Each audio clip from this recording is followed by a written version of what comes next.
علامہ ابن نفیس بے اختیار ہو کر بولے، سلطان تیونس اس نئی جہت پر ہکا بکا دکھائی دیا۔ اسے شاید یہ یقین نہیں تھا کہ ایسا ہونا ممکن ہے۔ درباری امراء اور صاحب اس دلچسپ طویل پر دم بخود تھے۔ ان کے نزدیک صلیبی لشکروں کے ساتھ مرکاری کا یہ بڑا عجیب طریقہ کار تھا، جس کے بارے میں انہوں نے نہ کبھی سنا تھا اور نہ ہی دیکھا تھا۔ سلطان تیونس بھی ذہنی طور پر اس تجویز کی تکمیل پر آمادہ نہیں ہو پایا۔ اس نے برملا اس طریقہ کار کو رد کر دیا۔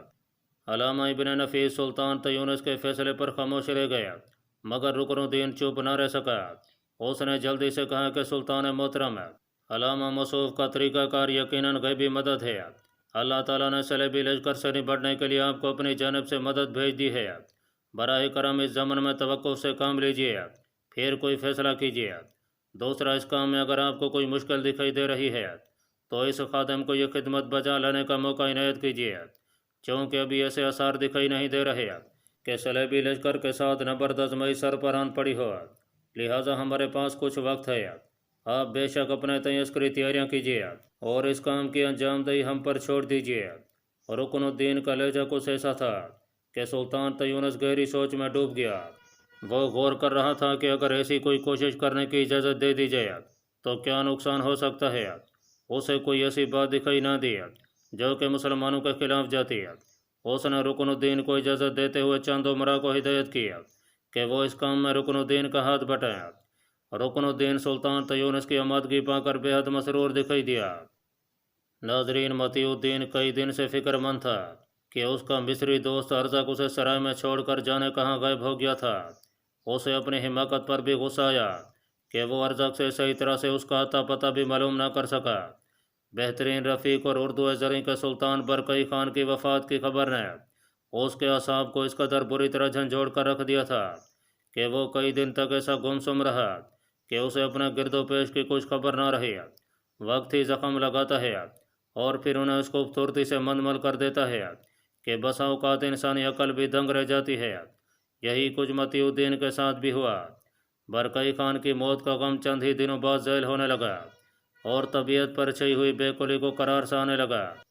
سرائے کے مالک کو ارزق نے کوئی خاص ہدایت کی تھی کہ وہ روزانہ اس کے پاس چلا تھا اور مختلف پیرایوں میں اس کی طبیعت کے بارے میں استفسار کرتا۔ سرائے کے مالک نے اسے ہر قسم کی بلا ضرورت تکلف بیان کرنے کی ہدایت کی۔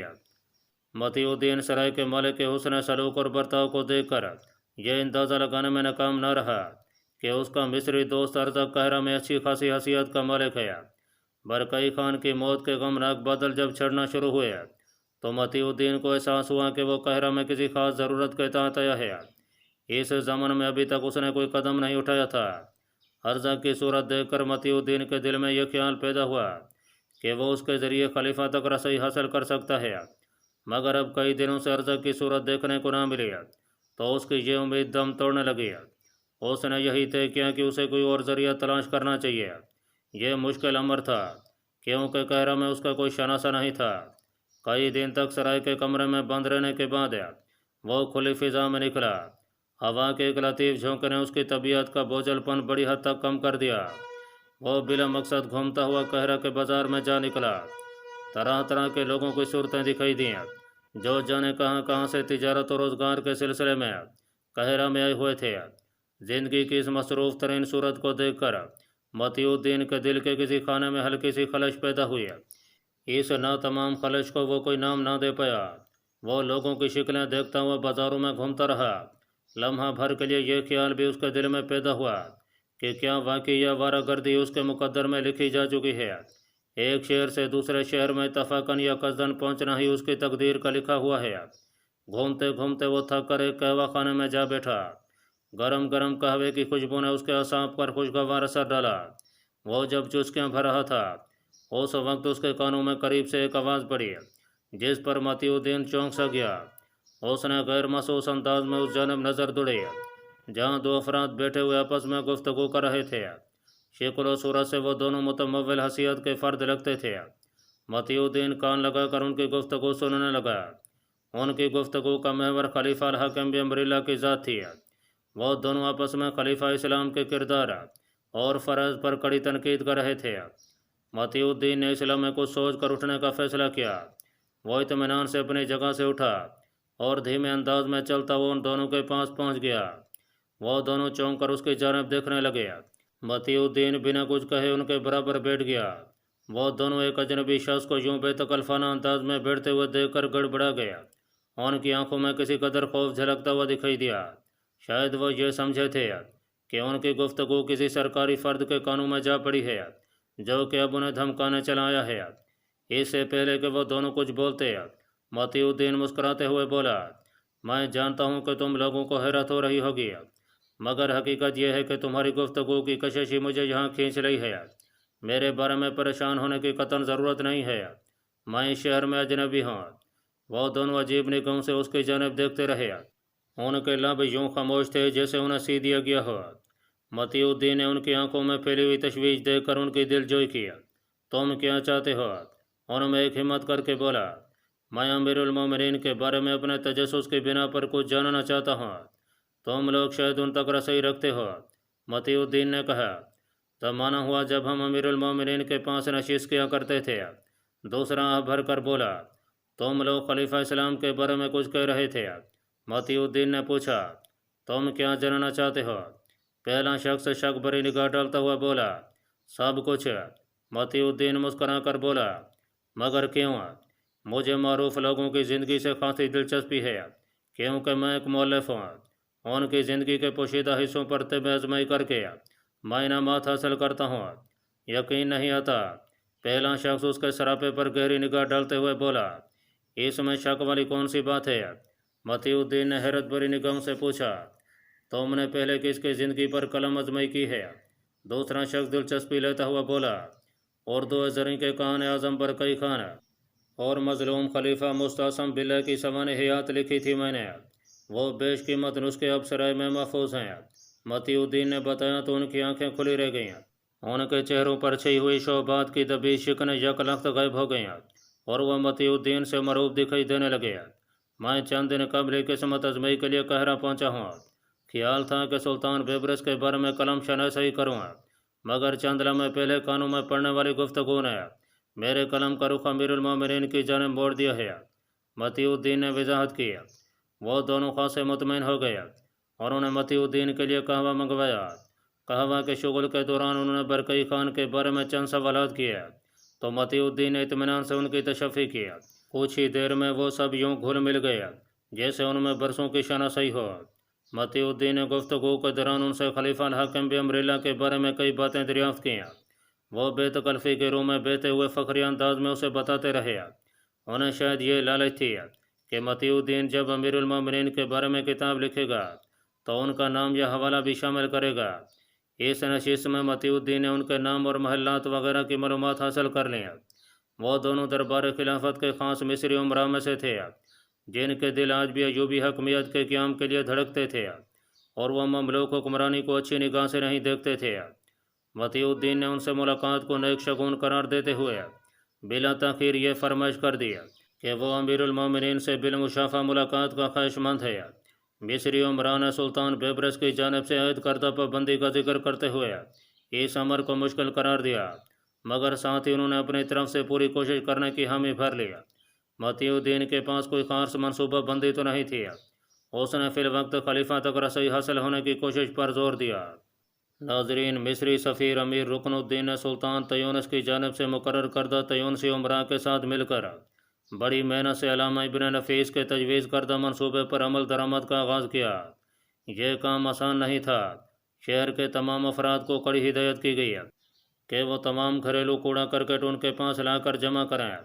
اس حکم شاہی پر سب لوگوں کو بڑی حیرت ہوئی۔ عمرا نے بڑی تعداد میں رضاکار افراد جمع کر لیے جنہیں یہ ذمہ داری سونپی گئی کہ وہ گندگی کے ان ڈھیروں کو گدہ گاڑیوں پر ڈال کر شہر سے کئی کوس دور ایک کھلے علاقے میں بکھیرتے رہیں۔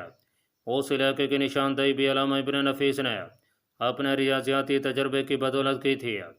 تیونسی عمرا کے لیے اس ناگوار کام کو سر انجام دینا بڑا مشکل دکھائی دیا، مگر امیر رکن الدین نے انہیں تسلی دیتے ہوئے یہ باور کرایا کہ اس ناگوار کام میں شہر کے تمام لوگ اور عرض تیونس کی فلاح و بہتری پوشیدہ ہے۔ یہ کام اس قدر سروت سے انجام دیا گیا کہ چند ہی دن میں شہر میں سے گندگی کا صفایا ہو گیا۔ دارالحکومت سے دور کھلے میدانوں میں گندگی کے انبار لگ گیا۔ امیر رکن الدین کے ذہن میں جانے کیا بات ہے کہ اس نے رضاکاروں کو یہ ہدایت کیا کہ وہ پانی کی مشکیں بھر کر ساتھ لے جائیں اور اس گندگی پر ڈالتے رہیں حتیٰ کہ وہ کیچڑ بن جائے۔ رضاکار یہ ہدایت سن کر خاصے پریشان ہوئے، مگر حکم شاہی کے باعث وہ انکار نہ کر سکے اور گندگی کے ڈھیروں پر پانی کی مشکیں بہائی جانے لگیں۔ پانی سے وہ گندگی غلاظت میں بدل گئی اور 2 دن میں اس میں تعفن پھوٹ پڑا۔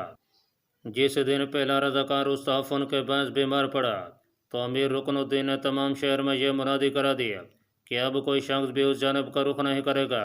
یہ کام تو مکمل ہو گیا تھا، مگر شہر کے باسی عدم تحفظ کا شکار ہونے لگے، کیونکہ اگر تعفن کی لہر کا رخ شہر کی جانب ہو جاتا تو یقیناً شہر کے لوگ بیمار پڑ جاتے۔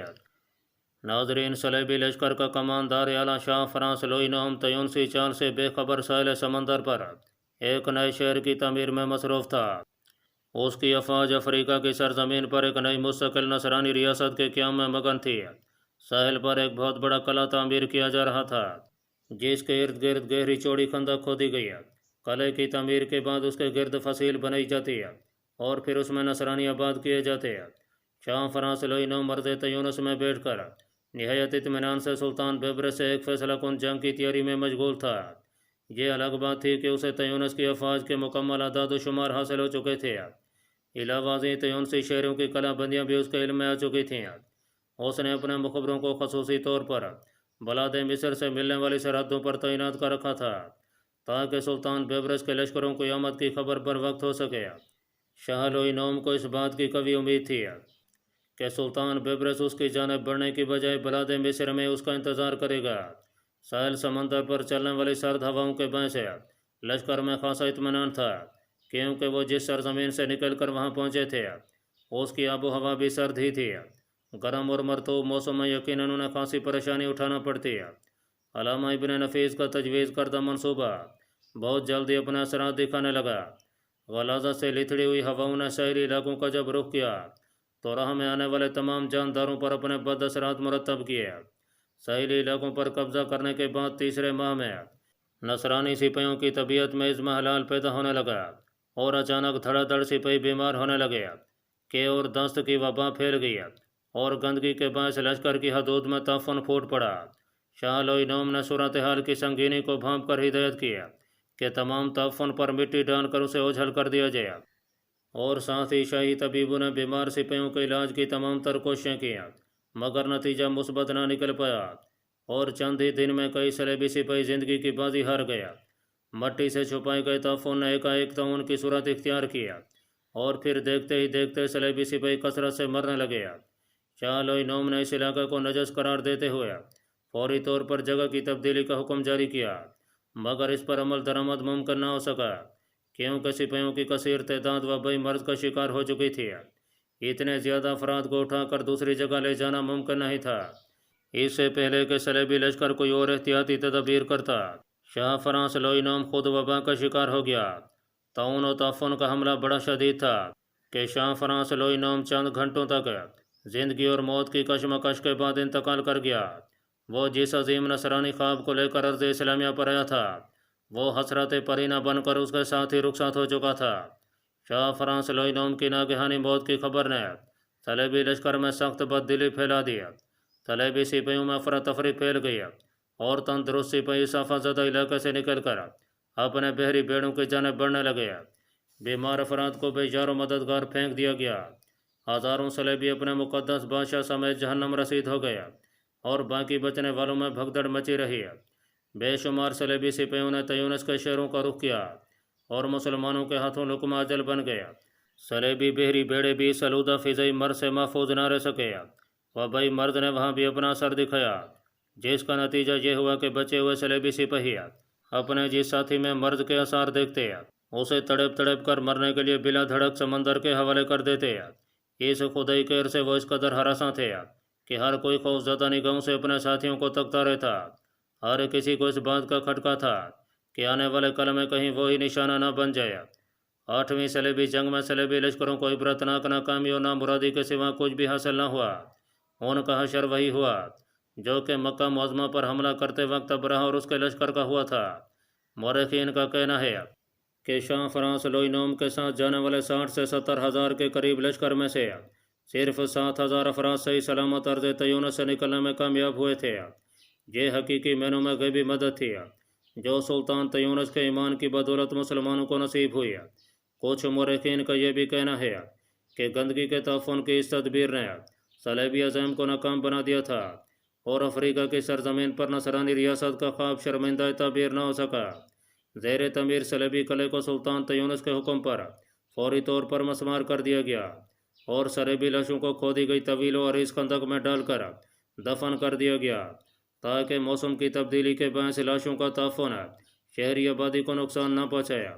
تیونسی افواج نے مٹی کے بڑے بڑے ٹیلے اکھاڑ کر پھیلائی گئی گندگی کے ڈھیروں پر ڈالے تاکہ تعفن ہمیشہ کے لیے دب جائے۔ قدرت کی کرشمہ سازی ملاحظہ کیجیے کہ گندگی کے ڈھیروں کے خاتمے اور لاشوں کو ٹھکانے لگاتے ہوئے ایک بھی مسلمان بیمار نہیں ہوا۔ صلیبی لشکر کے فرار کے بعد مرض طاعون یوں مٹ گیا جیسے کبھی اس کا وجود ہی نہیں تھا۔ صلیبی جہاد کے خطرے کے ٹل جانے کے بعد مصری سفیر امیر رکن الدین سلطان تیونس سے اجازت لے کر اپنے ساتھیوں کے ساتھ واپس قاہرہ لوٹ گیا۔ سلطان تیونس نے امیر رکن الدین کا تہہ دل سے شکریہ ادا کرتے ہوئے اسے بیش قیمت تحائف عطا کیے۔ یہ الگ بات تھی کہ اسے کبھی یہ معلوم نہ ہو سکا کہ یہ مصری سفیر کوئی اور نہیں بلکہ بلاد مصر کا ذہین سلطان رکن الدین بیبرس خود تھا۔